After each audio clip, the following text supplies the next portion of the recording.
Welcome back to IDFC First Bank Presents Leaders of Tomorrow Season 13.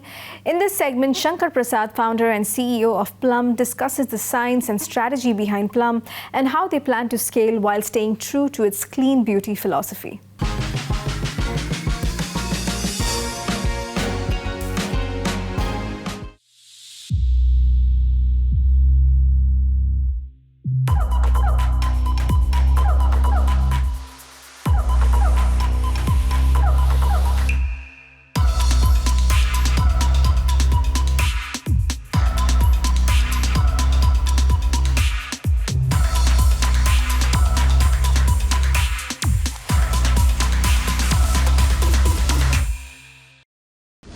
Shankar, welcome to Leaders of Tomorrow yet again.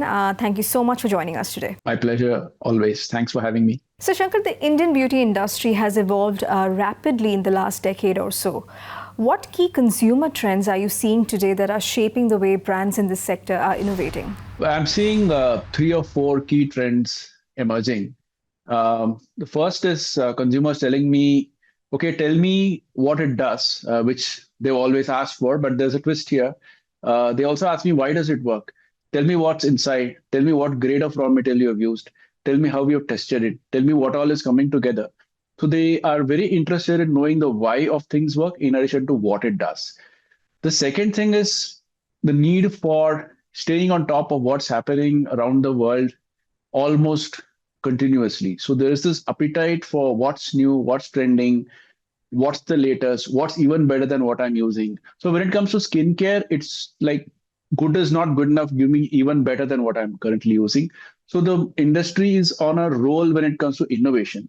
The third thing is, while all of this is happening, everyone realizes that each skin type is unique. So no one's really seeking for cookie cutter, one size fits all product. They are very careful in researching what suits their skin type, what suits their use case, what suits the benefits they are using, what else they are layering this product with. Sure. So there's a lot of researching that goes for people to get to the point where they say, okay, this one is for me. So all in all, I think people are seeking benefits, but people are seeking benefits with a lot of questions behind them answered and making sure the inputs are all stacking up. Now, Plum has always stood for clean, science-backed beauty. Can you talk to us about the process behind formulating the 10% niacinamide face serum with rice water?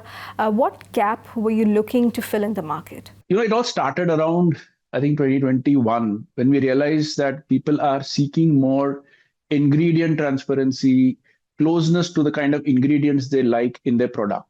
Niacinamide was and is, of course, one of those ingredients which almost never goes out of fashion, and people are always seeking the next sort of good product within niacinamide, which is such an important part. Vitamin B3 is such an important part of what you put on your skin and what you even consume. Right. So it's an ingredient which has always stayed in trend.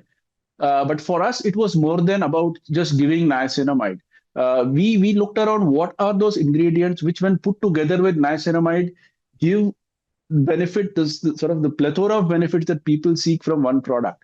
Because India is not at that point yet where people are going to layer 10 products on top of each other. Sure. So things like brighter skin, things like smoother skin, things like hydration, dark spot reduction.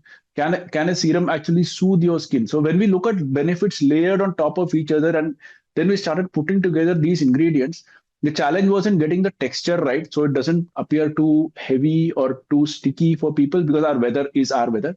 We all know that. So we formulated this rice water and niacinamide serum with licorice, with squalane, with caffeine, with a bunch of emollient ingredients that not just results in brighter looking skin, but also hydrate skin. And not just that, we made sure this was tested clinically to make sure all the benefits that I just spoke about are actually being delivered. So why Milind Soman? What about him made him the perfect fit for this campaign? It's quite unusual for a skincare brand, a beauty brand, to bring in a nearly 60-year-old male as the face of the product, particularly for something like a niacinamide serum, which has the gorgeous texture it has the sort of benefit that we just spoke about. But for us, what fits between Milind and Plum is almost natural. When during one of our brainstorm sessions, his name came up, almost everybody in the room went, "Whoa, let's go for it." Sure. And I think at the heart of what it all is the fact that he is not afraid to speak his mind. Right. He's not afraid to be who he is. He speaks about doing the right thing so you get the awesome physique, awesome results, awesome fitness that one gets to see. So, Shankar, every industry has its own share of challenges. Tell us, what are the biggest challenges the Indian beauty sector is facing today? I will say there are two broad set of challenges. One is at the consumer level. The second is something that's happening outside of the country. At the consumer level, we all know beauty and especially skincare is a cluttered market. And we honestly don't mind the competition. We welcome the competition as a participant. It keeps us on our toes. It keeps us getting better every time we do something. Absolutely. But from a consumer point of view, what's happening is it's becoming a little difficult for them to tell the real from the not so real or the okay stuff. And when people get confused with options, then they start wondering if it's the ingredient which is to be blamed, it's the product format, e.g., a serum or a sunscreen, which is to be blamed, or is it the formulation that really didn't stack up this time around? So I think a lot of work needs to be done to make sure people actually look at what's going into the products they're using instead of just looking for what output the product or what benefit the product is giving them. That's one challenge at the consumer level. Externally, of course, Indian brands have been a little fortunate through the years that import into India has always faced some level of tariff barriers, non-tariff barriers. But now with the world order changing so rapidly and bilateral deals like the one we saw with the UK that announced last week happening, you will see that the entry barriers for foreign brands into India is going to come down over a period of time. That's my expectation. Sure. Well, that is again good because great competition always welcome helps us get better. But for the industry as a whole, we will need to move up a few notches in terms of how we look at the market, what kind of products we are putting out there, what quality we are delivering to the customers. So it's a great opportunity as well as a challenge for the Indian beauty industry. So, Plum now has a strong presence not just in India but across global markets. What's your vision for expanding Plum further? We are so small in the scheme of things, although we have grown well over the last few years, thanks to the love that people have for what we do. But yet we are so small in a market that's so exciting, uh, that's growing so fast, that's transforming so fast, and the transformation is in favor of brands which listen more deeply to consumers. Right. So for us, honestly, our vision that we have set for ourselves is can we deliver a billion delightful experiences every day? Now, looking at where we are today, going up to a billion delightful experiences every day, that's a very, very daunting vision to have. But as they say, what is the vision that doesn't scare you? So yeah, this is a vision that not just scares it, but actually inspires us, saying there is so much left to do in terms of headroom in this market. The good thing is, people in general like our approach, like what we do. So for us, it's really about making sure we listen to them very closely, keep giving them what they seek, and sort of celebrate the chemistry that exists between Plumsters, which is what we call our customers, and us. So it's really about just doing what we are doing, but doing it better, doing it bigger, and staying the course, honestly. And how do you balance D2C agility with the scale and complexity of offline retail? Offline retail is an interesting piece in the whole thing. While you see all the changes happening around you, even in the world of e-commerce, which itself is a change event, within that, if you layer on quick commerce and all the adaptations of it that are going on, e-commerce has evolved really, really fast.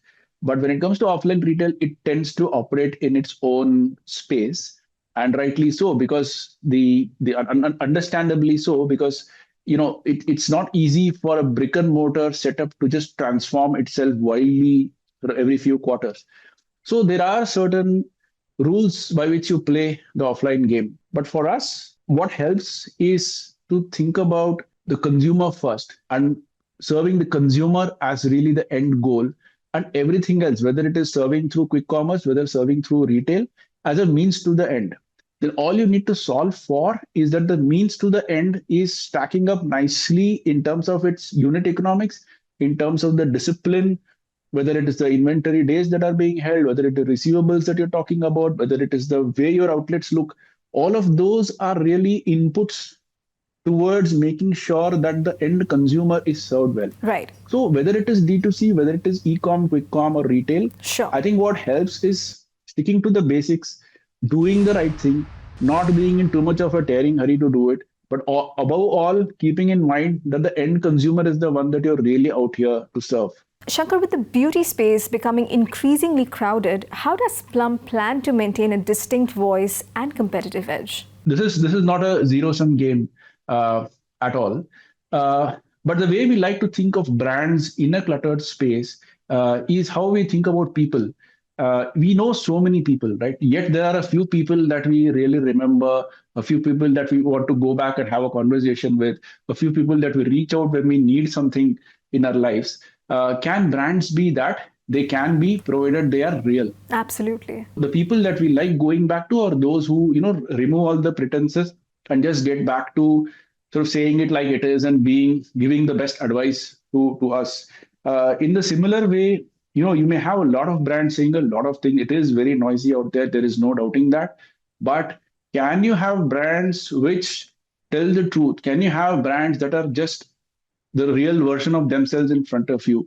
And if we are one of those brands which are true to who we are, which listen to what people want, which deliver what they want with a smile, Sure. And sort of build the right chemistry between us and the user and the consumer, I think the sky is the limit when it comes to what we can do here. The challenge is in execution. The challenge is not so much in understanding what people want, although there is a nuance there. But the challenge really lies in executing this product after product, experience after experience, month after month, year after year, innovation after innovation. This was truly insightful, Shankar. Thank you so much for your time once again. Thank you so much for having me. With that, it's a wrap on this edition of IDFC First Bank Presents Leaders of Tomorrow Season 13. We hope you enjoyed the conversations. Thank you for watching. Goodbye.